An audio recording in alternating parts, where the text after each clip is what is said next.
అమోనందు క్రీస్తేసు ప్రభువు తన రక్తాన్నిచ్చి కొన్నట్టి సంఘమునా ఎవరు చేతరో వారే ధన్యులు పరలోకమే వారిది. ఎవరు చేతరో వారే ధన్యులు పరలోకమే వారిది. ప్రార్థన చేసుకుందాం.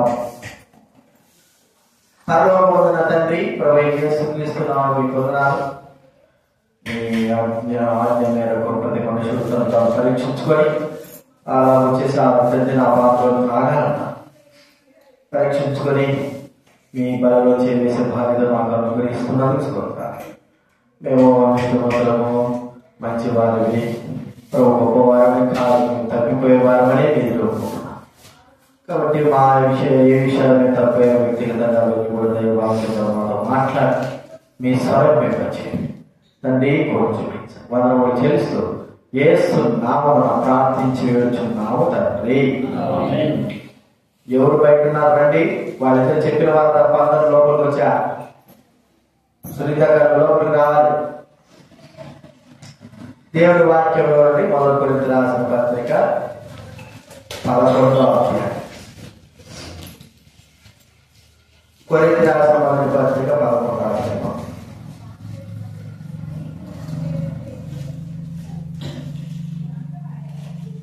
28వ వచనం మాత్రం అందరూ చదువుకుంటా.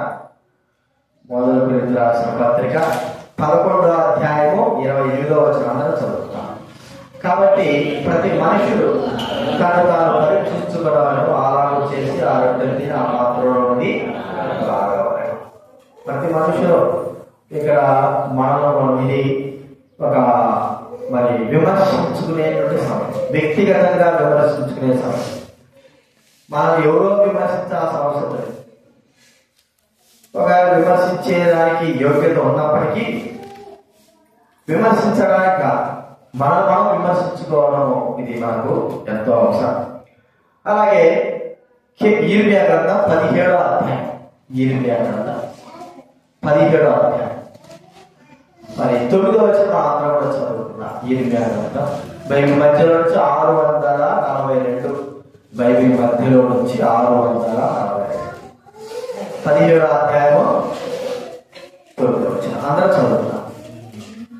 హృదయము అన్నిటికంటే మోసకరమైనది, అది ఘోరమైన వ్యాధి అని దాన్ని గ్రహింపగలవాడు. గత దినాలుగా మనం హృదయం గురించి చూస్తూ వచ్చాం. హృదయం యొక్క పరిస్థితి ఏమిటి అంటే నమ్మడానికి వీలు లేదు. మనం చాలా వరకు చూపిన మాట ఏంటంటే నాకు నమ్మరా, నా మీద నమ్మకం ఉంచారా, అప్పులు తీసుకునేటప్పుడు లేకపోతే ఏదైనా చెప్పినప్పుడు నన్ను నమ్మరా అనేటువంటి మాట మనం వాడతా ఉంటాం. అయితే గుడ్డిగా నమ్మి ఏమైపోతామంటే నమ్మినవాడు మోసపోతాడు. దైవగ్రంథం మనం చెప్పేదంటే మన హృదయం చాలా మరి మోసకరమైంది, ఘోరమైన వ్యాధిగా. వ్యాధి అనేది వదిలిపెట్టాడు. మోసకరమైనది అంటే మోసం చేసేది. ఎవరిని మోసం చేస్తుంది? మనం మోసం చేస్తుంది, మనం నమ్మిన వారిని కూడా మోసం చేస్తాం. కాబట్టి మోసకరమైన వ్యాధి కలిగినటువంటిది హృదయం. మన దగ్గర చూస్తూ వచ్చారు. మత్తయి సువార్త 12వ అధ్యాయం.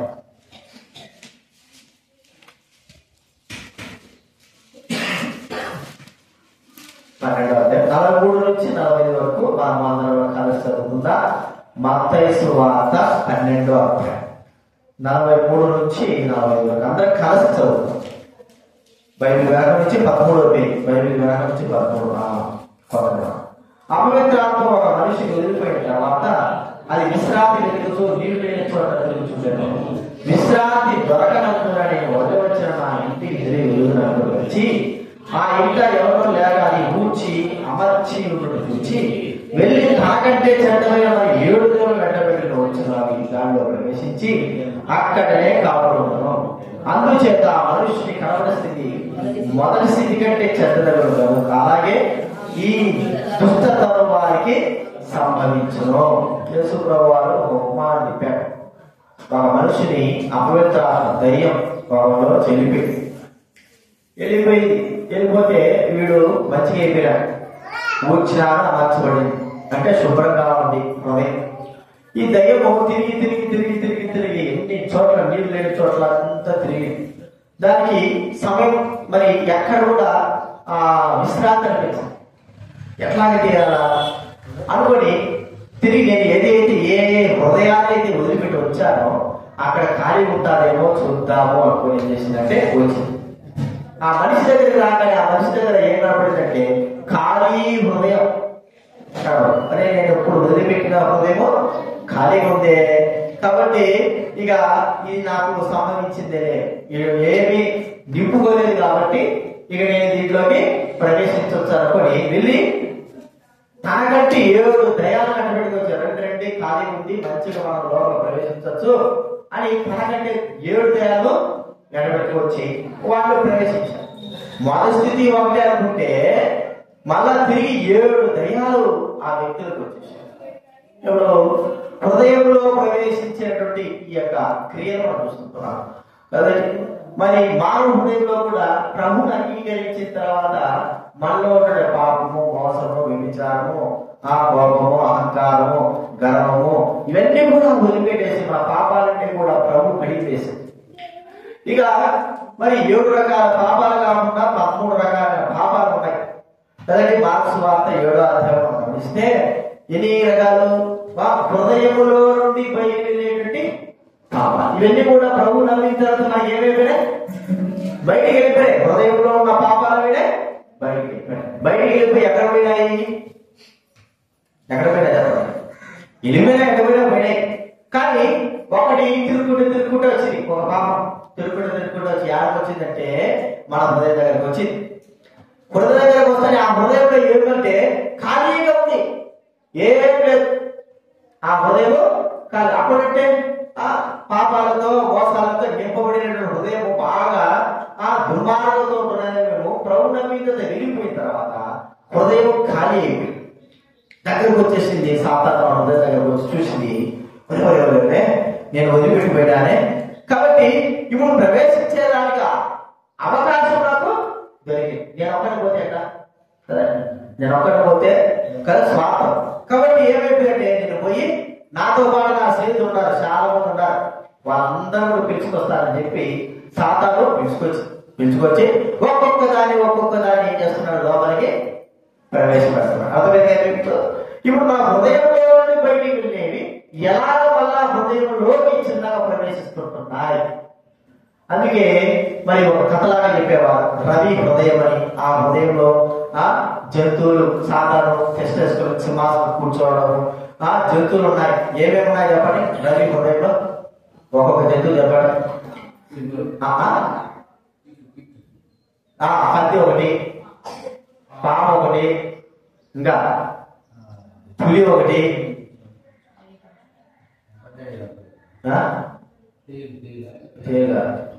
తాబేలు ఒకటి, ఇంకొకటి నెమలి ఒకటి, ఇంకా మేక ఒకటి, మేకపోత ఒకటి, ఇంకేమో చెప్పండి. ఇవేనా? ఇంకా ఎన్నో ఉంటాయి, అవి కనబడేట మాత్రం ఇవే. సరే, ఇవి మానవ హృదయంలో బయటికి వెళ్ళిపోయాయి. అయితే ఇప్పుడు ఒక్కొక్కటి లోపలికి రావడం చూస్తున్నాం. లోపలికి వస్తే మానవ ప్రవర్తన మారిపోతుంది. అర్థమైందా? ఇప్పుడు మీకు లోపలికి వచ్చేటప్పటికి మానవ దయ్యం పట్టడానికి ముఖం మామూలు దయ్యం పట్టడానికి ముఖం బాగుంటుంది. దయ్యం పట్టిన తర్వాత ఒక ముఖం ఎక్కైపోతుంది చెప్పండి. చూసారుగా మీరు? దయ్యం పట్టడం ఆడవాళ్ళైనా మగవాళ్ళైనా వాళ్ళ ముఖము వికారంగా మారిపోతుంది. అది ఒక రకమైన వ్యక్తిగా, ఏదో పాపంగా, ఏదో ఒక రకంగా మరి హత్య చేసే వాళ్ళలాగా, దొంగలాగా, వాడి కళ్ళు కానీ, వాడి ముఖం కానీ, వాడి పెదాలు కానీ, వాడి ముదులు కానీ అలా మారిపోతా ఉంటాయి. ఇప్పుడు ఒక్కొక్కటి మనలో మళ్ళా ప్రవేశించడం చూసుకుంటున్నాం. అందుకే మా జీవితాల్లో అనేకమైన పతనాలకు కారణం ఏమిటి? ఒకవేళ ప్రవేశించాయా? ప్రవేశిస్తే మన జీవితంలో కనబడే కాలేదు. మనం చూస్తే పులి, చెత్త పులి కదా, చెత్త పులి బయటికి వెళ్ళిపోయింది. అది క్రూరమైన జంతువు, కోపానికి గుర్తు. కోపానికి, అహంకారానికి గుర్తు. అది ఏమైపోయింది? ఒకప్పుడు ప్రభువును అంగీకరించిన తర్వాత బయటకు వెళ్ళిపోయింది, బయట ఉన్నారు. అయితే ఎప్పుడైతే ప్రభువును అంగీకరించిన తర్వాత ఈ కోపానికి బదులు ప్రేమ అనేది మన హృదయంలో చోటు రాకపోతే ఇక ప్రేమ అనేది ఏమైపోయినట్టు మన హృదయంలో ఖాళీ చేయబడు. అర్థమైందంటే వాడు పోయింది, కోపం పోయింది. కోపం స్థానంలో ఏం రావాలి?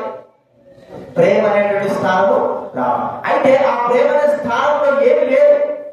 ప్రేమ అనే స్థానంలో ఏమి లేకపోవడము బయట చూసి చదువు, అంటే కోపం అనేటువంటి చదువులు బయట చూసి బయటపడే వీని హృదయంలో నన్నేమో పంపించినాడు కానీ దైవిక లక్షణమైనటువంటి ప్రేమ అనేటువంటిది వారి హృదయంలో లేదు. కాబట్టి దీన్ని లేని స్థానం కాబట్టి ఆ స్థానాన్ని ఏర్పడి చేస్తాను. సాధారణ మనం ఏమించేటంటే సమయం ద్వారం తెలిసినట్టే. సాధారణ ద్వారం తెలిస్తే ఏం చేస్తాడు వాడు? ఏ స్థానంలో ఏదైతే లేదో ఆ స్థానంలోకి ఈ కోపాన్ని పంపించేస్తాడు. ఇప్పుడు మానవ హృదయంలో కోపం, చాలా మంది కోపడతా ఉంటారు. వారి మీద, వీరి మీద, దైవుల మీద, ఇంట్లో వారి మీద, లేకపోతే లోకస్తుల వారి మీద కదండి. ఆ కోపం ఏమైపోతుందంటే మనిషికి దూరం అయిపోతుంది. నేను ఒక వారం రోజుల కింద మేము హైదరాబాద్ వస్తాం. ఒక దైవసేవకుడు ఒక వ్యక్తికి ఫోన్ చేసి, ఆ వ్యక్తి ఎక్కడ ఫ్రస్ట్రేషన్ లో ఉన్నాడు. ఎక్కడుంటాడో మనకి ఫ్రస్ట్రేషన్ అంటే మనకే తెలుసు, మన దేవుడు ఆ ఫ్రస్ట్రేషన్ లో ఉన్నారని ఫోన్ చేయగానే ఏంటి అసలు ఫోన్ కూడా చేయలేదు అన్న. అంతే, నువ్వు సోదాపు ఏదో అసలు ఏం చెప్పుకోవడానికి ఏంటో ఎవరి మీద ఒక ఆమె చెప్తాను, నా మీద చూపిస్తాను అంటే ఊరికే మాట్లాడతాను, సోది చెప్తాడు అని. నేను ఏ స్థానంలో ఉన్నాను, ఎట్లున్నాను, ఏ బాధలో ఉన్నాను, నీకేం వస్తాడు నాకేం తెలుసు, తెలిసి నేను ఫోన్ చేస్తాను చెప్పు. అంతే, ఫోన్ కట్ చేసేసాను. వదిలాడు ఆయన, నీకు వదిలాడు ఆయన అని ఫోన్ కట్ చేసిన. ఇట్లా ఏం చేస్తాయంటే పాపానికి దారి తీస్తాయి. అన్నంత మాత్రమే తగ్గిపోయింది, ఏం చేసిందేం లేదు. మనం ఒకవేళ మనం కూడా ఫోన్ లో కూడా మాట్లాడుకో, నోరు మూసుకొని లేదు అన్ని ఉంటాను, నేను మాట్లాడేది నువ్వు మాట్లాడినా అనుకో, ఆడేమవుతుంది? కోపానికి స్థానం ఇచ్చి ఇంకా ఏమవుతుంది? ఇంకా మంట పెట్టినట్టే కదండి. కోపం కలిగిన వాడు ఏం చేస్తాడు? కలహాన్ని రేపుతాడు. చూడండి సామెతల గ్రంథం 29వ అధ్యాయం, 29వ అధ్యాయము 22వ కోపిష్ఠుడు కలహం రేపును, ముక్కోపి అధికమైన దృష్టి చేయను. చూడండి ఇక్కడ అధికమైన, చూడండి ఇంకోటి అంటాడు 26వ తీర్మానం అవుతున్నాడు. 26 సామెతలు 26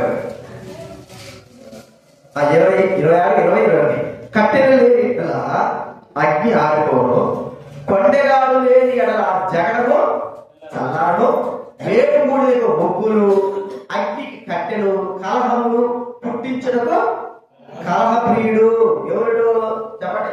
కోపం కలిగిన వాడు. కోపము కలిగినటువంటి వాడు మనం చూస్తాం. కాబట్టి కోపము, క్రోధము ఏం చేస్తాయంటే మనల్ని పాపములో పడవేస్తాయి. ప్రేమైన దైవమైన వారు ఒక్కోసారి కోపడినప్పటికీ పాపం చేయకోకుండా జాగ్రత్త పడతాం. మనము ఆ కోపంలో ఏం చేస్తామంటే పాపం చేస్తాం. బైబిల్ గ్రంథంలో ఉంది ఎఫెసీ పత్రిక 4వ అధ్యాయము 26. చూడండి బైబిల్ గ్రంథం నుంచి ఎఫెసీ పత్రిక 4వ అధ్యాయం 26వ వచనం. 4:20 చదవండి. కోపపడకుడి గాని పాపం చేయకుడి, సూర్యాస్తమించే వరకు మీ కోపము నిలిచి ఉండకూడదు. కోపపడి ఈ చెందకునేటువంటి కోపము ఎంత క్రూరమైనది, చీల్చి చెండాడేస్తుంది కూడా వదిలిపెట్టాడు కదండి.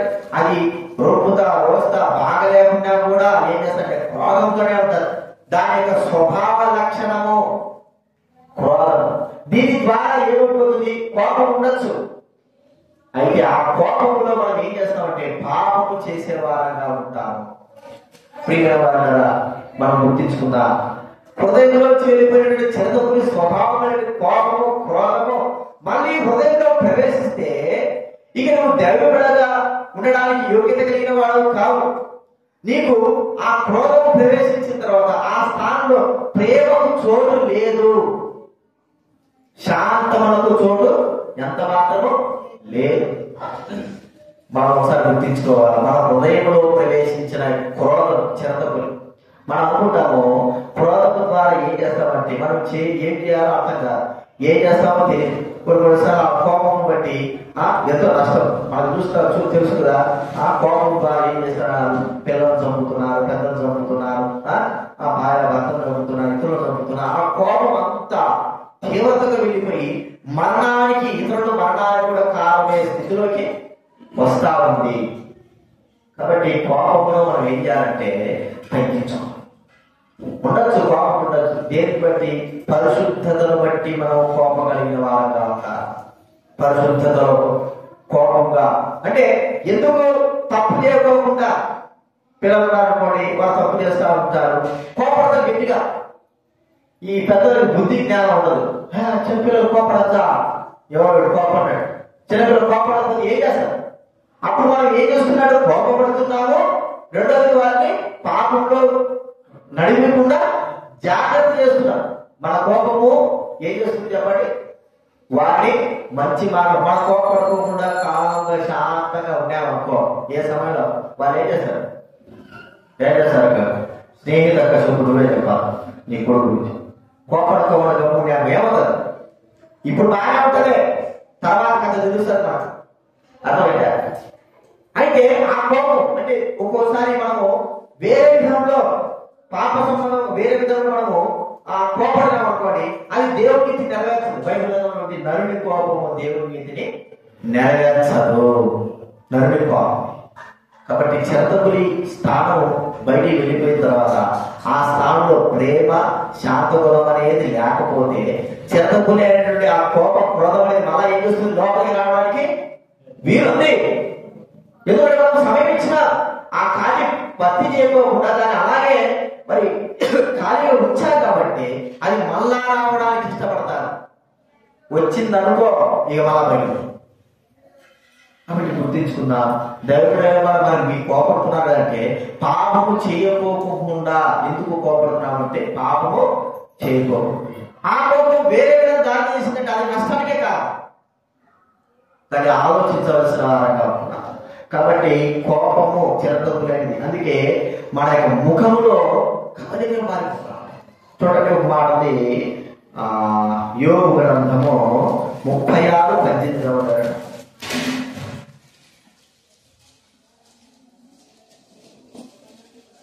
36:18 యోబు గ్రంథం 36:18. గనుక నీవు ఒకవేళ చేతివేమో చాలు నీకు ఏం పుడుతుంది? క్రోధం పుడుతుంది. ఈ కోపంలో మనం ఏం చేస్తాం చెప్పండి? మీరు వాడిని అస్సలు వాడిని వదిలిపెట్టాలంటే వాళ్ళ చూసుకుంటారు, నీకు సంబంధం లేదు. క్రోధం ఏం చేస్తారు చెప్పండి? కోపంలో పుడుతుంది. అది ఒకవేళ వాళ్ళని ఏం చేస్తుంది? తిరస్కారం చేసేదానికి కదా. తిరస్కారం, మన కోపం పుట్టి అందరినీ తిరస్కరిస్తా ఉంటాం. ఏ మాటలో వినా కోపం పుట్టిందనుకో అస్సలు బాగా అలాంటి ఇక దౌర్భాగ్య స్థితిలోకి వెళ్ళిపోతాము. అంటే ఆ కోపం ద్వారా తిరస్కరించేటువంటి స్వభావంలో కూడా మనం వెళ్ళిపోతాము. చూడండి, మన హృదయంలో ప్రవేశించి ఒకప్పుడు మన కోపం వదిలేసుకొని ఎంతగా మరి ప్రభువునందు విశ్వాసించిన కోపం పోయింది, తిరస్కారము లేదు. అయితే ఎప్పుడైతే ఈ ప్రేమ అనే స్థానంలో లేదో కోపం అలా వచ్చిన తర్వాత తిరస్కరించడం. నేను ఒకడుగుతాడు, మనం మొదట్లో విశ్వాసం చూపించినట్లుగా, మొదట్లో దైవ మాటలు విన్నట్లుగా ఇప్పుడు మనం ఎలాగలుగుతుంటున్నామా? ఇప్పుడు మనం ఏం చేస్తున్నాం? తిరస్కరిస్తాం, తిరస్కారం చేస్తాం. ఏదైనా చెప్పినా కూడా తిరస్కరిస్తాం. ఎందుకు? అది హృదయంలో ఉన్న కోపాన్ని బట్టియే. బయట కనబడకపోవచ్చు, మొహంలో కనబడతా ఉంటుంది. మనం చూస్తా అంటే మొహంలో వీడు మొహంలో కోపం ఉంది, అది వీడు తిరస్కరిస్తుంటున్నాడు. బయటేమో బయట మాటలో నటన పట్టేస్తా చెప్పడం. అందుకే తిరస్కారము అని మనం చూస్తాం. ఇది చిరతపులిని గురించి మనం చూస్తా ఉన్నాం. రెండోది ఏం చూస్తున్నాం అంటే పాము కదా. రెండోది ఏంటి? పాము గురించి మనకు తెలియదు, ఇవ్వలేదు. పాము అంటే అందరికీ భయం. అది ఎవరో ఒకరో ఇద్దరు పాము పట్టుకొని వారిని పాము పట్టుకోవడానికి ధైర్యం కలిగిన వారుగా ఉంటారు. కానీ చిన్న పిల్లగడి పడినా కూడా ఏమవుతుంది చెప్పండి? అంత పిల్ల ఎక్కువ అంత పిల్ల ఎప్పుడు ఇక్కడ దాకా వచ్చిందంటే ఇక మీ అడుగు చెప్పడానికి లేదు. అంతేనా? ఎందుకు? దాంట్లో ఉన్న విషాన్ని బట్టి, అది చిన్నదే కానీ కలిసిననుకో విషాన్ని బట్టి నష్టము, ప్రాణ నష్టం కలుగుతుంది, మనకు తెలుసు. కానీ కాబట్టి అది చిన్నదైనా సరే దాన్ని చాలా భయపడతాం. ఒక చిన్న పాపల కొట్టాలంటే కూడా ఎంత కట్టి తీసుకుంటా చెప్పండి? చిన్న కట్టి తీసుకుంటామా చెప్పండి? ఎందుకంటే చిన్నదైనా కానీ పెద్ద కట్టి తీసుకోవాల్సిందే. ఎందుకు? దాని యొక్క ప్రభావం లాంటిది. కాబట్టి పాము అనేది ఏం చూస్తుందంటే నాశనం చేసేది. నాశనం మొట్టమొదటిగా మనం నాశనం చేసింది ఎవరు చెప్పండి? పామే కదా. పాము వచ్చింది, అబద్ధం వచ్చింది, లేని పోయి సాడి చెప్పేసింది. ఇది నిజమా అది నిజమా అనే ఏదైతే ఎక్కబడిచింది. ఎక్కబడిచిన వారిలోకి ఏమిటి చెప్పండి? పాము యొక్క విషం. ఎప్పుడైతే ఆ పండు తిన్నారో అంతే, ఆ పండు తిన్న వెంట నుంచి వారి హృదయంలో వారిలోకి ఈ పాము సంబంధం విషం, కుయిత్తి సంబంధమైన విషము. పాము ఎప్పటికీ నాశనం చేసేది. కానీ పాము వల్ల మంచిదంటే ఏం చెప్పాలంటే, ఇక మనం వాడుకుంటే మంచిది అవుతారు, దాని తోలు వాడతారు కదండి. దాని యొక్క విషయాన్ని కూడా ట్యాబ్లెట్లో వాడడానికి ఉపయోగిస్తారు. ఇలా ఎన్నో ఉంటాయి. కానీ వాస్తవానికి పాము అనేది నాశనానికి గుర్తుంది. మనం గుర్తించుకున్న పాపం యొక్క స్వభావం కుయుక్తి స్వభావం, నాశనం చేసేది. అది బాగుపడదు, ఇతరులు కూడా ఏం చేయాలి? బాగుపడేది. చాలా మంది అక్కడ తయారైతున్నారు. మనం బాగుపడదు, ఇతరులు కూడా ఏం చేస్తాం? నాశనం. పాపం స్వభావం కలిగిన నాశనం కలిగిన వారము. ఏం చేస్తుంది? హృదయంలో మరి పాపల బయటికి వెళ్ళిపోయింది. అయితే నాశన స్వభావం బయటికి వెళ్ళిపోయింది. ఇప్పుడు హృదయంలోకి ఏం కావాలంటే దేవుని యొక్క జీవ స్వభావం రావాలి. అయితే ఆ స్థానంలో జీవ స్వభావం అనేది లేదు. నాశన స్వభావం కనబడతా బయట ఉన్నటువంటి పాపం చూసింది. మరి మీ హృదయంలో నేను నాశనం చేసినట్టు బయటకు పోతే వారి హృదయంలో క్రీస్తు అనుకుంటారు ఏముండాలి? జీవ స్వభావము. అంటే ఆ వ్యక్తి మాట కానీ ప్రవర్తన కానీ ఇతరులను ప్రేమించి జీవుడిని యేసుక్రీస్తు దగ్గర తీసుకొచ్చే విధంగా ఉండాలి. కానీ వాడు నాశనం చేసే స్వభావం వచ్చేసింది. అంటే అది నా స్వభావంలోనే వాడు ఉన్నాడు. నేను ఎందుకు బయట ఉండాలా? పాము పెద్ద తలుపు తెరిచాను అసలు చిన్న రంధ్రం ఏం చేస్తాడు? లోపలికి వెళ్ళిపోతాడు, లోపలికి వచ్చేస్తాడు. చిన్న రంధ్రం సార్. చాలా మందికి కొంతమంది టాలెంట్ ఉంటాయి. ఏ టాలెంట్? నాశనం చేసే టాలెంట్. ఇతరులను మరి నిజం చెప్తున్నాడు, నాశనం చేసే టాలెంట్. ఇతరుడిని గొడవలకి వాటి పిలిస్తే దెబ్బతారు, అందరూ వచ్చేస్తారు. ఈ టాలెంట్ వచ్చినే అది ఎక్కడ టాలెంట్ దెబ్బల దగ్గరే ఉంటాయి. ఇది ఎక్కడ చేయాలంటారు ఉంటుంది. ఆ టాలెంట్ మనము జీవం టాలెంట్ గా అనగా దేవుని వాక్యం టాలెంట్. ఆ దినాల్లో ఎలా ఉన్నాయంటే దేవుని వాక్యం కొరకు అనేకుల్ని గ్యాదర్ చేయాలంటే రావడం కదండి. ఫాక్స్ గారు దీర్ఘగారని దైవసేవకులు పెద్దవారు వారికి జీవించదంటే వారు దేవుని సేవ గుంటూరు నెల్లూరు సేవ ఎక్కడైనా ఒక 50 మంది 100 మంది అట్లా రోడ్డు దిగుతున్నారు అనుకోండి. ఆయన ఏం చేస్తారంటే సువార్త చెప్పాలి, ఎట్లా చేయాలా, అందరికీ ఎట్లా చేయాలా అందుకు వీళ్ళేం చేస్తారంటే వీళ్ళే గొడవ పడేటోళ్ళు. గొడవ పడితే ఏమవుతారు చెప్పండి? గొడవ పడితే అందరూ వస్తారు. ఏ గొడవ అయినా సరే, అది పరుగుడ గొడవ అయినా సరే, మామూలు సిరిసిన గొడవ అయినా సరే అందరూ వచ్చేస్తారు. అందరూ వచ్చిన తర్వాత అప్పుడు మొదలు పెడతారట యేసు గురించి. అందరూ వచ్చిన తర్వాత చిన్నగా ఏది కొట్టాలంటే వీడు యేసు గురించి చెప్తున్నాడు, జీవం అంట అదంట ఇదంట అంటే అప్పుడు మొదలు పెట్టారు. చిన్నగా మొదలు పెట్టాడు యేసుకురావాడు జీవం అంటే అట్టనా నిజంగా అని వీడు నిజంగా ఇద్దరు ఏమంటారు కలిసిపోతారు. ఇప్పుడు వచ్చిన వాళ్ళందరూ ఏమైనట్టు చెప్పండి? దేవుడు వాక్యం ఉంటారు. ఇలాంటివి గొడవలు అంటే అర్థమైందా? మన టాలెంట్ ఎక్కడ చెప్పండి? మన టాలెంట్ ఉన్న ఒకరితో ఇద్దరు ముగ్గురైతే ఒక మాటతో సార్ పావులాగా నాలుగు ఎదిగితే సార్ ఏమవుతారు? వాడి ఉన్న వచ్చిన వెళ్ళిపోతారు. గొడవ చేయాల్సిన అవసరం. ప్రీతి కలిగిన జీవితం చూడండి. మనకు దేవుడు ఇచ్చిన వరం ఏంటంటే అనేకుల్ని సమకూర్చాలి, అనేకులకి దైవాన్ని బోధించాలి, అనేకులు జీవం కలిగిన వారుగా ఉండాలి. పావులాగా 2 నాలుగు పెట్టుకుని ఉంటే పాము స్వభావం కలిగి ఉంటే చాలండి. మనుషులు గ్రహిస్తారు ఎవరు వీడు ఎట్టాడు అంటే పాము స్వభావం కలిగినప్పుడు. వీరి దగ్గర పోయినామనుకో ఇక నాశనమే. చూడండి ఆ టాలెంట్ ఎప్పుడైతే ఉపయోగిస్తామో అనేకమైన ఆత్మలు తీసుకొస్తాం. అనేకంగా మనము మన దగ్గరికి అనేకమైన వారిని నడిపిస్తాం. అదే గొర్రెపిల్ల స్వభావం. గొర్రెపిల్ల పట్టుకోవడానికి వాడు కూడా వెళ్తారు చెప్పండి, పిల్లలంటే వాడు కూడా చేసిన గొర్రెపిల్లనే పట్టుకుంటాడు. అదే పాప పిల్లలు పట్టుకోమంటే పెద్దోళ్ళు కూడా పోయి ఉత్తరం ఎడదొస్తుందో ఎంత వ్యత్యాసం చూడండి. కాబట్టి పాము స్వభావము ఏమిటంటే జీవములకు సమకూర్చడం. మరి పాము ఆడు ఉందంటే 10 మంది పరిగెత్తారు. అర్థమైందండి?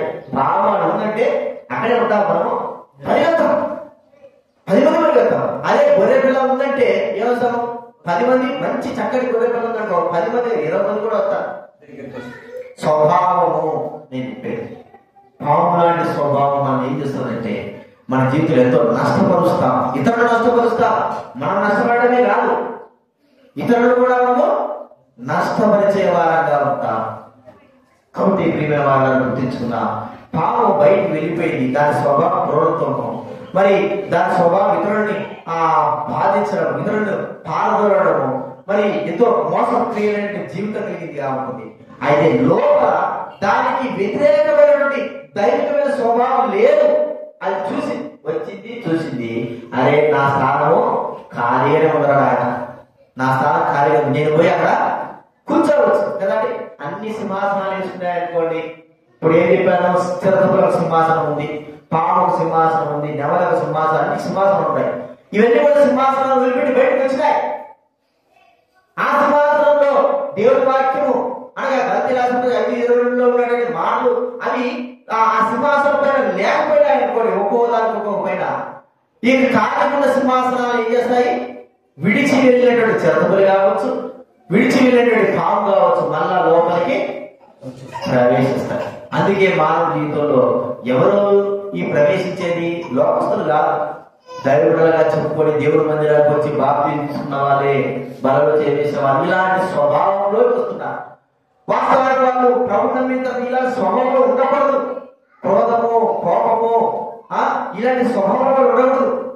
పాప సంబంధ స్వభావంలో, కుయుక్త స్వభావంలో, పాప స్వభావంలో, పాప స్వభావంలో ఉండకూడదు. వారు దైవికమైన స్వభావంలో ఉంటారు. అయితే ఆ స్వభావం అక్కడ కనపడలేదు, దేవుడు చూసింది కాదు. సాతాను వెళ్ళిపోయిన తర్వాత, ఆ క్రియలు వెళ్ళిపోయిన తర్వాత అవి చూసి ఏమి లేవకపోతే ఏమవుతున్నా లోపలికి నా సీటు ఖాళీ ఉంది, నేను వస్తాను అని వచ్చేసి. కాబట్టి రెండోది ఏం చూస్తూ వచ్చాము? కుయుక్త స్వభావం, నష్టం చేసే స్వభావం, అందరినీ పాల్గొనే స్వభావం.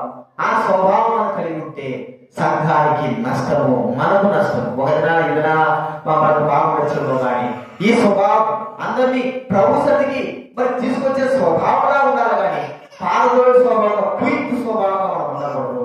ఇది మనం గుర్తించుకోవాలి. మూడోది మనం చూస్తా ఉంటే తాబేలు తెలియడం ఎవరు లేదు, అందరూ చూస్తారు కదా. తాబేలు కూడా ఒక సీట్ ఇచ్చాడు, హృదయంలో ఒక స్థానం. అది వెళ్ళిపోయింది. తాబేలు ఏం చేసింది? వెళ్ళిపోయింది. తాబేలు దేని గుర్తు?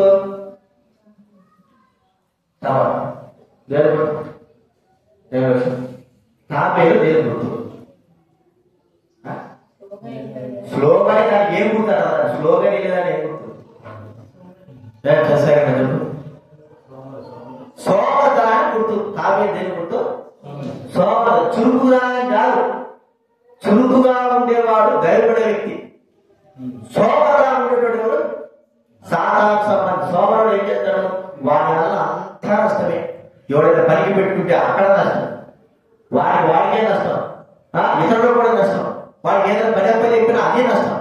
సోమరుడు ఏం చేస్తాడు? వాడు చేయడు, ఇతరులు చేయడు. వాడి నుంచి అందరూ కూడా సోమరతాన్ని నేర్చుకుంటాం కదండి. సోమరుడు చూసి ఏం చేస్తాడు? అందరూ సోమరతని ఎవడైనా పని చేయలేదనుకో, వాడు చేయలేదు, నేను చేయాలి. ఇదే సోమరతం అంటే. వాళ్ళు చేయలేదు, నేను చేస్తాను. ఇంకా సోమరతంలో ఏముందంటే మనం చూస్తే అలక్ష్యము, నిర్లక్ష్యం. ఏమిటి? ఇప్పుడు చూడండి, మనం ఎన్నిసార్లు ఈ మన జీవితంలో ఎన్నిసార్లు ఎప్పుడు నుంచి ప్రభు సన్నిధికి వచ్చినామో తెలియదు కానీ ఎన్నిసార్లు మిగతా ఈ మాట త్వరగా ఎన్నిసార్లు చెప్పండి? 1000 సార్లు, 2000 సార్లు, 3000 సార్లు, 4000 సార్లు, సంవత్సరం, 10 సంవత్సరాలు ఎన్నిసార్లు చెప్పినా కూడా అది నిర్లక్ష్య స్వభావానికి వస్తుంది కానీ లక్ష్యముగా కలిగి చురుకుదనం కలిగి ఎప్పుడు కూడా మనం చేయడానికి ఏదో ఒక్కసారి అనుకుంటే 2 సార్లు అనుకుంటే 3 సార్లైనా పర్వాలేదు. ఎప్పుడంటే ఏం చేయాలి? అందుకే చెప్పేది భక్తులు చెప్పేది మందిరానికి వచ్చేటప్పుడు మాత్రం తాబేలాగా చిన్నగా వస్తారు.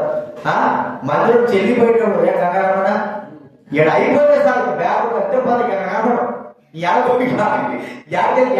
అంటే ఆడ అప్పుడే విప్పినావే అంటే అంత స్పీడ్ కదా మందిరానికి అంత స్పీడ్ వచ్చినాము కాబట్టి మందిరానికి అంత స్పీడ్ వస్తాము.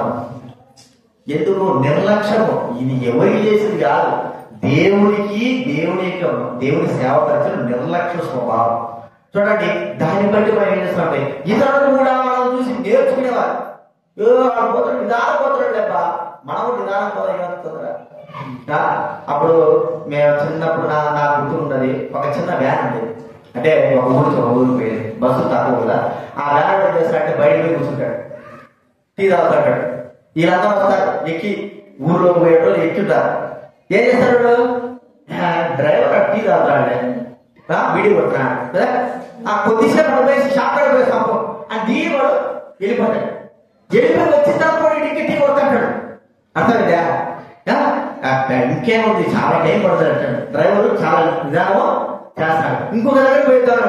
అట్లా ఎన్నిసార్లు చూసినామో చివరికి డ్రైవర్ ఎక్కి పోదామని కదా అందరూ గోల కడతారు. ఏ మామూలు పోయాడు, ఇప్పుడే పోయాడు, వస్తాడు ఇంకోడు ఇప్పుడే దిగాడు. అర్థమైంది మీకు? అదే మన కరెక్ట్ టయానికి బస్సులు కానీ నడిపించేటట్టయితే వాళ్ళు పోతారా? మన జీవితంలో కూడా అదే, మన కుటుంబంలో కానీ మనం సరైన సమయానికి కానీ త్వరగా కానీ వచ్చేటట్టయితే మన కుటుంబం అయినా సరే నిదానం వస్తుంది. మనం చూసి కూడా నేర్చుకుంటారు. ఎందుకంటే ఈ స్వభావము చాలా చెడ్డ స్వభావం. దేవుడు చూసి సోంబేరులకి సోమర్తనానికి చూసి నేర్చుకోమని చెప్తున్నాడు. ఎన్ని రావాలి ఇలా ఉంటాం. అయితే లోకంలో చూడండి, లోకానికైతే చిరునవ్వులు ఎడబడి వెళ్తుంది. మీరే చూడండి, మీ పిల్లలు చూడండి, స్కూల్కి పోయేటప్పుడు ఏడుచుకుంటా రాకుంటా వాడు ఏడుస్తాకి చెప్పడానికి వీలేదు కదా, వెళ్తాడు. అదే వాడు వచ్చి బెల్లు పట్టగానే ఎంతసేపు కొట్టుంటాడు ఇంటిగా, ఎంతసేపు ఉంటాడు? 10 నిమిషాలు పోయేదని 2 నిమిషాలు పరిగెత్తాడు. ఎందుకు? వాడు నీ చదువు అంటే వాడికి అంతగా బాధించడం. దేవుని సన్నిధి అలా అనుకుంటే మనం ఏది రాగా బాగుపడతాం. 10 గంటలకు వచ్చినామా మనం చెప్పండి, ఇక సోంబేరులో కాకపోతే ఏమవుతుంది? సరే, నేను అప్పుడప్పుడు ప్రార్థన చేయాలనుకుంటా. ప్రతిరోజు వేరుగా మా శరీరం ఏ చెప్పేది కదా గుర్తుగాడు రోజు 10-11 గంటలే వేస్తాను. మళ్ళీ పాటలేదు 10 గంటల వేస్తాను. రాత్రి 2 గంటల వరకు మేలు ఉంటుంది. ఏదో సెల్ఫోన్లు చూసుకోవడం, 5 చదువుకొని చేస్తాడు. 11 గంటలు. ఈ పిల్ల 11 గంటలే చేస్తుంది, ఆడపిల్ల 11 గంటలు లేదు సార్ ఆయన సోంబేరిది, నా దరిద్రం పడుతుందంటే మా తమ్ముడు అంటాడు, అట్ట కాదు మా అక్కడికి 4 గంటలకే ఉద్యోగం ఉండేది. ఏదైనా ఉంటే వేపుదామా అట్లా దాన్ని చేయించా. అర్థమైందా? వేపుదామని ఉండాలా, 4 గంటలకే ఉద్యోగం ఉండాలి. అప్పుడు కానీ లేచి పని చేసుకోవడం కానీ అర్థమైందా మీకు? తొందరగా లేదు. ఇప్పుడు 9 గంటల 10 గంటలకు ఉద్యోగం ఉన్నప్పుడు ఏం చేస్తారు? నిదానం 8 గంటలకు వేస్తారు. చూడండి ఎంతగా మనమందరం కూడా ఒక గుర్తు పెట్టుకోండి, మనమందరం కూడా సైనికులవా కాదా? క్రీస్తు సైనికులు, అవునా కదండి?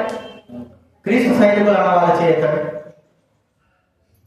యేసుప్రభువు నమ్మిన వారు క్రీస్తు సైనికుడు. క్రీస్తు సైనికులు ఉంటాడు. మొదటి లక్షణం ఏంటి? సోంబేరితనం ఉండకూడదు. ఎప్పుడు ఎలక్ట్ ఉండాలా? 7 గంటలకే లేచేది, 8 గంటలకే లేచేది, 9 గంటలకే లేచేది. చెప్పండి లక్ష్యం ఎన్ని గంటలు వేస్తాం? నిజంగా మీరు మామూలు కూడా సైనికులను చెప్పుకున్నాం, 8 గంటలకు వేస్తాం. సరే రోజు లేకపోయినా పర్వాలేదు, కనీసం ఆదివారం రోజు లేదు. ఈరోజు నాకు 3 గంటలు చంద్రపట్ల వేసిన పడుతున్నాం. సర్లే ప్రార్థన మళ్ళీ వేసి పడుతున్నాం. నాకు మనకు 5:30 కల్లా నీళ్ళు కాగబెట్టుకుంటూ స్నానం చేయాలి. 6 కరెక్ట్ స్నానం చేశారు. ఆ సరి ఎంతైనా ఉండదు మనకు, నాకు అవసరం ఎంతైనా ఉన్నాయి. నీళ్ళు కాగబెట్టుకుంటూ స్నానం చేయాలి. అర్థమైందా? 6 గంటలు లేదు. సైనికుల యొక్క మొదటి లక్ష్యం ఏంటి? అలర్ట్గా ఉండాలా ఉదయాన్నే. అందుకే సైనికులు ప్రతి ఒక్కరు 15 సంవత్సరాలు వారు ట్రైన్ పొందిన తర్వాత అది మర్చిపోరు. ఒకవేళ 5 గంటలకు లేకపోతే వాళ్ళ కమాండర్ చెప్పే మాట బూట్ కాదు అంటాడు. మామూలు దాకా కాదు, బూట్ కాదు అంటాడు. వాడు ఎట్లయినా అనొచ్చు, ఎందుకు కమాండర్ ఆగింది. వాడు ఎన్ని గంటలకు లేయాలా చెప్పాలి, 5 గంటలకు లేయాలి. బూట్ కాదు తందాడంటే అంతే, ఎక్కువ మాట్లాడు. సరిగ్గా నాకు గడాడ నొప్పుతున్నాను, ఏది అవసరం లేదు, తనడమే. ఆ సమయానికి వాడు నేర్చుకున్నాడు. అర్థమైందా? నేర్చుకున్నాడు. ఉదయాన లేడు. అంతగా వాళ్ళు ఉంటేనే గాని దేశం కాపాడడానికి వాళ్ళు చురుకుగా ఉండరు. మనం అట్లా లేకుండా ఇంకా సోదరుతారని ఎట్లా చెప్పాడు. రోజు ఒక్క మీటింగ్ పెడితే 7 గంటలకు ఒకరు 7 తర్వాతనే వచ్చేది. 7 తర్వాత ఎక్కేస్తారు. ఒక్క రోజు 7 గంటలకు వచ్చినాను అని మనం జాతకం చూస్తున్నాము. 7 తర్వాత సరే మామూలు మీటింగ్లు పెట్టినా కూడా రాకపోతా. చూడండి, మనలో సోంబేరితనం ఉందా? అది ఏం చేస్తుంది? బయటికి వెళ్ళి తాపేరు కాబట్టి బయటికి పోయి తొంగి చూస్తాడు. నా స్థానం ఖాళీ ఉందా, యేసుప్రభువు అనుకుని అన్నాడు. నేను సైనికుడన్నాడు, నా స్థానం ఖాళీ ఉందా చూస్తే ఆ సింహాసనం ఖాళీగా ఉంది, సుహృదం లేదు, అక్కడంతా బాగా ఖాళీ ఉంది. ఇక నాకు దొరికిన సమయం అనుకొని చిన్నగా డోర్ తీసుకుని లోపలికి వచ్చి తన స్థానం తను కూర్చున్నాడు. ఎప్పుడు కూర్చుంటారో తన స్థానంలో మన సత్యంగా కూర్చుంటారు. అలాంటి జీవితం ప్రవర్తిస్తామైనా ఎందుకు చెప్తున్నారో నేర్చుకోండి. పిల్లలు ఉన్నారు, అయ్యి ఉన్నారు, ఏం లేదు. మన డాక్టర్ చెప్తున్నాడు పిల్లలు చలి కొట్టాలంట. మీరు ఊరికి దుప్పట్లో కప్పి నాశనం చేస్తాను. నేను కూడా చూసాను. మీరు పిల్లల్ని ఆ బట్టలు తీసేసి పడుకోబెట్టండి. నేను చెప్తున్నా కదా, నేను చెప్తున్నా పడుకోబెట్టండి. వాళ్ళ చలి దుప్పటి కొడతారు. మనకు ఊరికి ఆలోచన ఎక్కువైపోయి పిల్లలు చలి అనుకొని మనము వాళ్ళని బట్టి మనం కూడా సోదరులు అయిపోతాం. అంతే కదండి. పిల్లల్ని ఇప్పుడు చూడండి సార్, మీ పిల్లల్ని బయట పెట్టండి, చలికి వాళ్ళు ఉంటారు చూడండి. నేను చెప్తున్నా కదా, 5-6 సంవత్సరాల వరకు అంటే 4-5 సంవత్సరాలు నిద్రపోయినా వాళ్ళు చలి లేదు, ఇటు తిరిగినా కూడా చలి ఉండదు. కానీ వాళ్ళు చూసుకొని మనం కూడా సోదరులు అయిపోతాం. ఎంతవరకు న్యాయం చెప్పాలి. అందుకే సైతాన్ని ఏం చేశాడంటే తాబేలు మళ్ళా పంపించాడు. ఊరికే ఉండాలి. వీళ్ళు ఎంత చెప్పినా కూడా, వీళ్ళకి ఎంత మాట పెట్టినా కూడా వీళ్ళకి ఎంత మాత్రమో లేదు. వీళ్ళు మాట పెట్టినా కూడా వీళ్ళు ఎట్టున్నారు చెప్పండి. కప్పతో నీళ్ళలో వేసినాము కప్పని, కింద మాట పెట్టాను. ఏం చేస్తారు కప్ప చెప్పండి? ఎగిరి దూకుతారు. అదే తాబేలు పెట్టి నీళ్ళలో మాట పెట్టు ఏం చేస్తారు? సత్తాది. ఆ మాట సత్తాది అంటే దాన్ని సోపెడతారు. దాన్ని ఏం చేస్తుంది? సంపుతారు. అర్థమైందండి?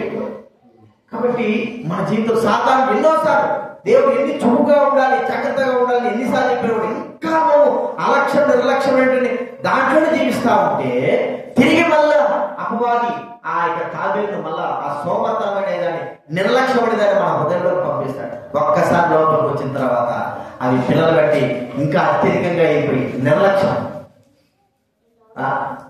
ఎన్నిసార్లు చెప్పినా నాకు తెలుసు, మా నర్సాపూర్లో కూడా చెప్తాను. వాక్యం అయిపోయిన తర్వాత వస్తాడు ఒక ఆయన సగల పైకి బయట పెట్టాడు. ఎందుకు పేరు చెప్తే బాగుంది. వాక్యం అయిపోయిన తర్వాత వస్తాడు. అంత అయిపోయిన తర్వాత ఆశీర్వాదం కూడా ఇచ్చేస్తాడు. 11:12 వస్తాడు. ఇంకెంత నిదానం మాట్లాడతాడో చెప్పడానికి ఊరనా ఈ అంత నిదానంలో ఈ లోకంలో ఉంటాడు అని చూస్తాడు. అంతే. ఒకసారి నేను ఆమె చెప్పిన అప్పుడు వచ్చాడు. అప్పుడే అయిపోయింది. నువ్వు అక్కడి నుంచి తాగులా నడుచుకుంటూ చెల్లెక్కడ వాక్యం అయిపోదు. ఎట్లా ఉన్నామంటే మనుషులు ఎవరో కాదు, దయపడదంగా గుర్తుపెట్టుకోండి. సాతాను మనం ఎదిరించి జీవించాలంటే మనం మరి చురుకుగా ఉండాలి. అలా ఉండగలిగితేనే మనం ఉంటాం. లేకపోతే ఈ నిర్లక్ష్య స్వభావం ఏం చేస్తుంటే మన జీవితాలను నాశనం చేస్తుంది. చివరికి మనం అంతా పోగొట్టుకునేటట్టు చేస్తాం. అది గుర్తుపెట్టుకోండి. కాబట్టి గుర్తించిందా? ఏమని చెప్పారు మీకు? నా పేరు. ఇంకోటి ఏంటంటే నెమలి బాగా తెలుసు, మనకు అందరూ బాగా తెలుసు. నెమలి దేని గుర్తు చెప్పండి? దేని గుర్తు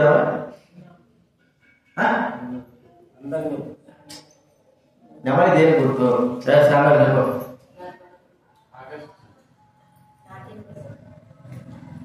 జాతీయ లేక దేనికి గుర్తు? నువ్వు చెప్పు.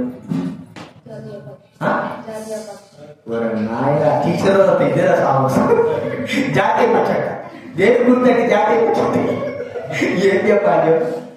ఇట్లా నాకు టీచర్ జాతీయ పక్ష తెలుసు. దేనికి గుర్తింపు చెప్పుకుంటే నాకు అంటే సంవత్సరానికి గుర్తు చెప్పినాం. నెమలి చెప్పు, ఎవరు చెప్పింది? గర్వానికి గుర్తు. నెమలి దేనికి గుర్తు? గర్వానికి గుర్తు. అంటే ఆ నెమలి గర్వంగా చూడండి. ఎలా ఉంటామంటే మన జీవితాల్లో మనకి ఏమీ తెలియదు, తారాతురా అన్ని తెలిసినట్టుగా గర్విష్ఠులుగా ప్రవర్తిస్తా ఉంటాం. అసలు ఒక రూపం ఒక్క పైసా లేదు, కానీ గర్వం మాత్రము తన్నులుగా ఉంటారు. నాకు అన్ని తెలుసు, నేను అన్ని నాకు అన్ని తెలుసు అన్నట్టుగా స్వభావం కదా. మనం మరి ఆ గర్వం గుర్తు ఒక వాక్యం వాడింది చూడండి. సామెతల గ్రంథం 29వ అధ్యాయం 22వ వచనం. 29, 22 సామెతలు 29 చదవాలి. 29, 23 ఎవరి గర్వము వాడి తగ్గించును, వినయ మనస్సుడు ఘనత రొందును. ఎవరి గర్వం ఏం చేస్తాడు? ఈ గర్వం వల్ల ఏం చేస్తాడంటే జగడాలు వస్తాయి. గర్వం ద్వారా ఏమొస్తాయి చెప్పండి? జగడాలు. గర్వం వల్ల చూడండి మాటది సామెతల గ్రంథం 13 అధ్యాయం 10వ వచనం. సామెతల గ్రంథం 13, 10 గర్వం వల్ల ఏం పుడుతుందంటే జగడం. గర్వం వల్ల జగడమే వస్తుంది. వాళ్ళ ఈ గర్వం అనేది మనం ఉపయోగించుకోవటం అంటే నాకన్నీ తెలుసు, నేను నాకన్నీ తెలిసినట్టుగా ప్రవర్తించడం, ఏమి తెలియదు. ప్రేమ వాళ్ళ ఈ గర్విష్ఠుడి యొక్క జీవితం ద్వారా ఎంత నష్టపడతాడు. గర్విష్ఠుడు తనను తానే తగ్గించుకోబడతాడు, తనకు తానే నష్టం చేయబడతాడు. గర్వం యొక్క స్వభావం ఏంటంటే తనకు తనకే నష్టము, వేరే వాళ్ళకి కాదు, నష్టమే. మన జీవితంలో గర్వం అనేది ఉందా? గర్వంలో చూస్తే గర్వించాడు నెబుకద్నెజరు. ఎవరండి? బబులు రాజు యొక్క బబులు రాజు. ఎవరు గర్వించాడు? మనకు బాగా తెలుసు. ఈ రాజ్యము, ఈ ప్రభావము నాదే కదా అనుకున్నాడు. అరే దేవుడు ఇచ్చాడు కదా నీకు, దేవుడు ఇచ్చిన తర్వాత నువ్వు నాదే అని చెప్తావా? అంటే నేనే అంత సర్వము. దేవుడు ఏమన్నాడు? అన్నిటినీ బబులు రాజు వశం చేశాడని చెప్తే ఇక అనుకున్నాడు నేనే ఇంకా రాజునే అంటున్నాడు. ఆ గర్వం ఏం చేసిందంటే తాను అడవులు పాలు చేసింది, గడ్డి తినేటట్టు చేసింది. గర్విష్ఠుడు గడ్డి తినేటట్టుగా చేయబడ్డాడు. గొడ్లు తింటాయి కదా, గొడవలు తింటాయి. ఆ గడ్డి ఈడు తిన్నాడు, రాజు గడ్డి తిన్నాడు. ఎందుకు? దేనివల్ల జరిగింది? తన గర్వమైపున అరిచింది. ప్రేమవారి ధనాల్లో గర్వానికి బదులు మరి మనం మనుషులుగా తగ్గింపు లేదు. ఏం చేస్తాం? చెబితే మాటలు తగ్గించుకోరు. మనం అన్ని తెలిసినట్టుగా మనం విరవీగుతా ఉంటాం. ఒకటి కాదు విరవీగుతా ఉంటాం. నాకేంటి తెలుసు, నాకేంటి? అరే క్రీస్తులో నువ్వు తగ్గించుకో. నాకు ఏమి తెలియదు, నేను మరి దేనికి తెలియని వాడని మరి ఎప్పుడైతే తగ్గించుకుంటావో హెచ్చింపబడతావు. వేసుకోమన్నాడు తను తాను తగ్గించుకున్నవాడు హెచ్చింపబడాలి. తను తాను హెచ్చించుకుంటే ఖచ్చితంగా తగ్గిస్తాను దేవుడు. ఇది మన జీవితం ఒకసారి గుర్తించుకున్నా. గర్వం ఉంటుందా? గర్వం లేదు చెప్పడానికి లేదు. మనిషి పదమంటాడు అంత గొప్ప లక్ష్యాధికారి, అతను గర్వం లేదైనా. గర్వం లేకపోతే దైవుడు వాళ్ళు గర్వం లేదంట, గర్వం ఉంటుంది. ఆ కోసం మన గర్వం. కొంతమందికి ఏ గర్వం ఉంటుంది చెప్పండి? నేను అన్ని చేయగలను కదా. కొంతమందికి పాట నారాయణుడు పాడలేడు, కొంతమందికి దేవుడు వాకి నేను నారాయణుడు చెప్పలేడు, కొంతమందికి నేను పని చేస్తే ఎవరు కూడా పని చేయలేరు, అంత గొప్ప చేస్తారు. ఇంకా కొంతమంది డబ్బు గర్వం, కొంతమంది అందం గర్వం, కొంత బలం గర్వం. ఒకటే రెండా గర్వంలో చెప్పడానికి. కానీ అన్నిటికీ తగ్గించుకున్నప్పుడు ఎప్పుడైతే ఉంటామో అప్పుడు దేవుడు మనల్ని హెచ్చిస్తాడు. లేకపోతే అన్నింటిలో కూడా ఏం చేస్తాడంటే అనగదొరుతాడు. అర్థమైందండి? స్థుతితో ఏదైనా ఇనుప సామాన్ పెట్టుకుంటే ఏమవుతుంది? అనిగిపోతుంది అంతే. మన గర్వము అంతా కూడా ఆడకూడదు దేవుడు అని మనం గుర్తించుకోవాలి. హృదయము గర్వంతో నిండి ఉండడం, హృదయంలో తగ్గింపులది లేదు చూసి ఈ యొక్క నెమలి, ఆ గర్వపడి నెమలి మళ్ళా హృదయంలోకి వస్తుంది. హృదయంలోకి వచ్చినప్పుడు గర్వంగా ఇంటిపోతారు. నాకంటే ఎవరు లేదు, నాకంటే ఎవరు రాదు, నేనే ఎక్కువ. అలా గర్వించిన వాళ్ళు చాలా మంది ఏమైపోయారంటే అదో గదిలోకి. ఒకవేళ వారు ఏ విధంగా గర్వించి ఉండొచ్చో తెలియదు, కానీ దేవుడు ఎక్కడ దొరికాడంటే వాళ్ళని అదో గదిలో మా కళ్ళారా మేము చూసుకోవచ్చు. మాకన్నీ తెలుసు అనుకున్నాడు. వాళ్ళు ఏం చేశాడు? తొక్కిపాడు. వాడికి బయటికి రా. ఇప్పుడు కూడా ఎక్కడున్నాడు? అంతగా తొక్కేశారు సంఘాలు. గర్వం ఎంత తగ్గింపు కలిగి మనం జీవిస్తాము. నాకు ఏమీ తెలీదు, నేను నిస్సహాయుడను. మనం ఎప్పుడైతే ప్రవేశంలో ఒప్పుకుంటామో, నిజముగా ఒప్పుకొని జీవిస్తా ఉంటామో, దేవుడు మనల్ని అంచలంచలుగా సంఘాల్లో ఏం చేశాడు? హెచ్చిస్తాడు. అందుకే ఎప్పుడో సహవాసంలో కావచ్చు మనం చూస్తే గర్వానికి చోట్ల మొదటి నుంచే వారు తగ్గింపు నుంచి మొదలు పెట్టేస్తారు. చూశారు కదా, డాక్టర్ గారు ఆయన తన సాక్షులు చిన్న సాక్షి చెప్పాడు. కొత్తలో వచ్చినప్పుడు ఆయన గెజిటెడ్ ఆఫీసర్ గా ఉన్నప్పుడు ఏం చేశాడు? వస్తే ఆయన మనము శుభ్రం చేయాలి, దేవుడు శుభ్రం చేయాలంటే సరే పోదాపా. ఏం శుభ్రం చేయాలనుకుంటే ఆడ పోతే బాత్రూమ్ శుభ్రం చేయాల్సి వచ్చింది. సరే అదే నేను గెజిటెడ్ ఆఫీసర్ని, నువ్వు గెజిటెడ్ ఆఫీసర్ ఏమైనా మనం కడుగుదాపా దేవుడు దగ్గర పోయాం. కడుగుతా. ఇంకోటి పక్కన నుండి ఇంకోటి బాగా ఆ పాట పాడుతూ బాగా కడుగుతాడు. ఎవరు అబ్బాయి చూస్తే ఇతనికి మించిన పెద్ద వ్యక్తి ఆఫీసర్ అతను కడుగుతాడు. ఇతనే ఈ తగ్గింపులోకి వచ్చినప్పుడు నేనంటున్నాడు కదా, ఇతనే ఈ తగ్గింపులోకి వస్తే నేనంటున్నాడు. నిజంగా ఆ దినాల్లో వారికి గర్వానికి చోటు లేకుండా దేవుడి సభలో దీవులు అయిపోయేవారు. ఎవరైనా సరే పెద్దలు కావచ్చు, చిన్నవాళ్ళు కావచ్చు, కలెక్టర్ కావచ్చు, తక్కువలో ఉండేవాళ్ళు.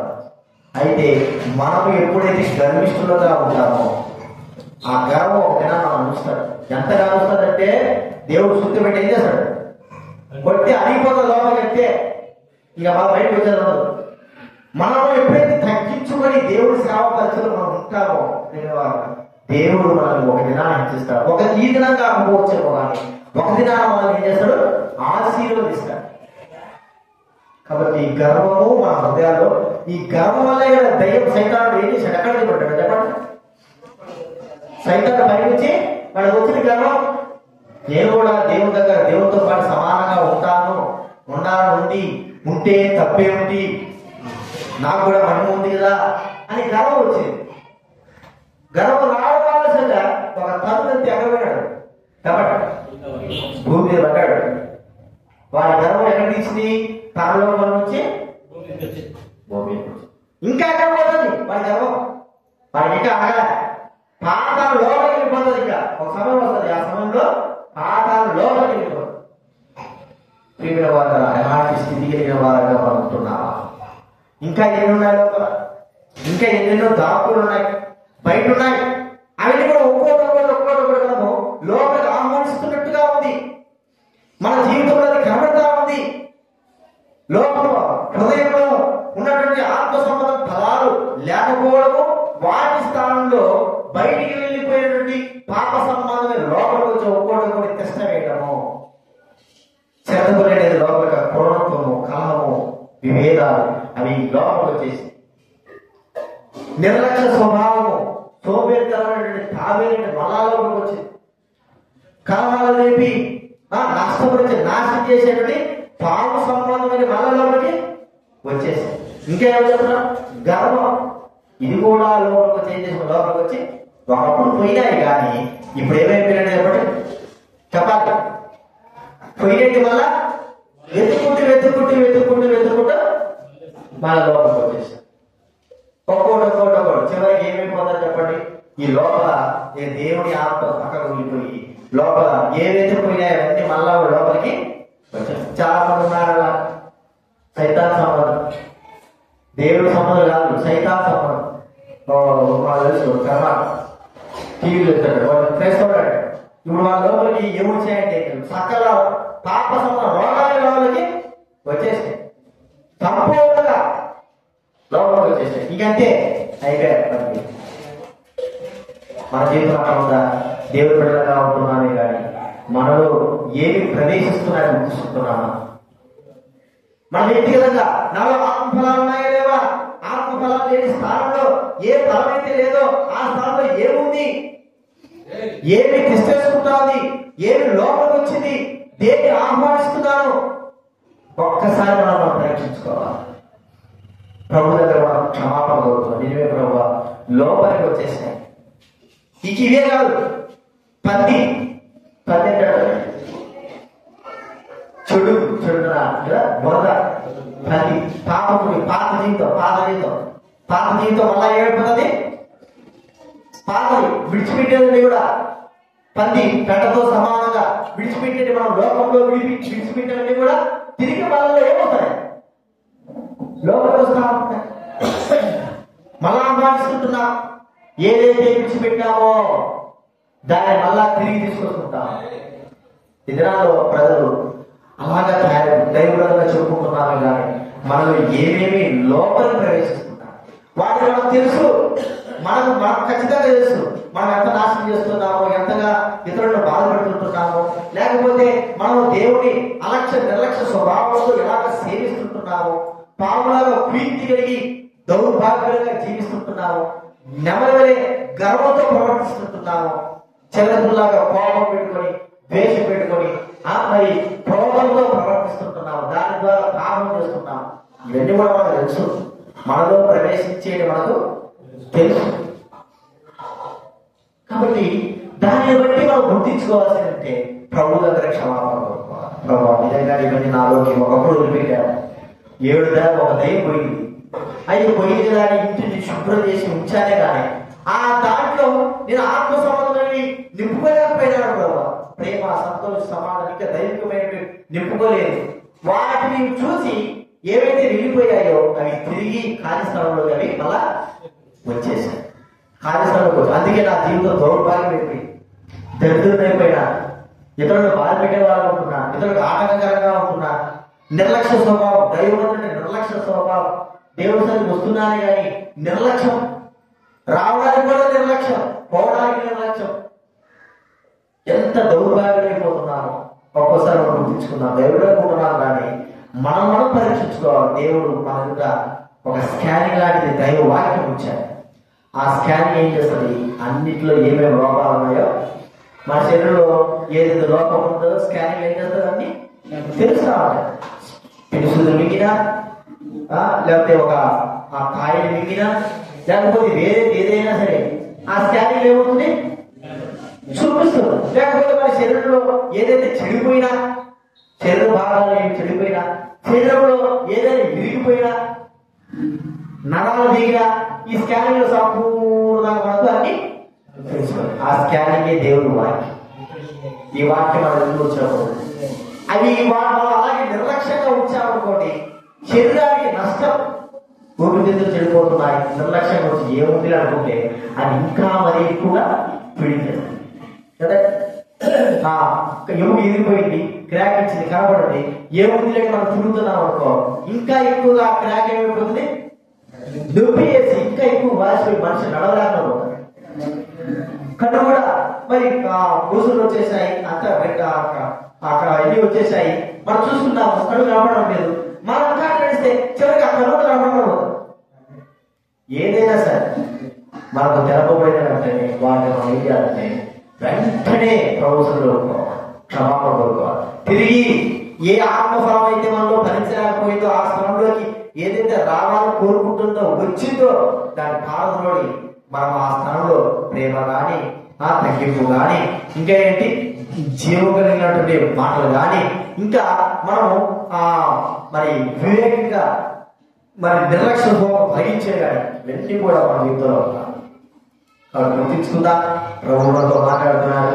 ప్రభువు సహాయం మన హృదయంలో పవిత్రపరచుకొని మనము ప్రభువు సహాయం కొరకై ఎదురు చూద్దాం, ప్రార్థన చేసుకుందాం.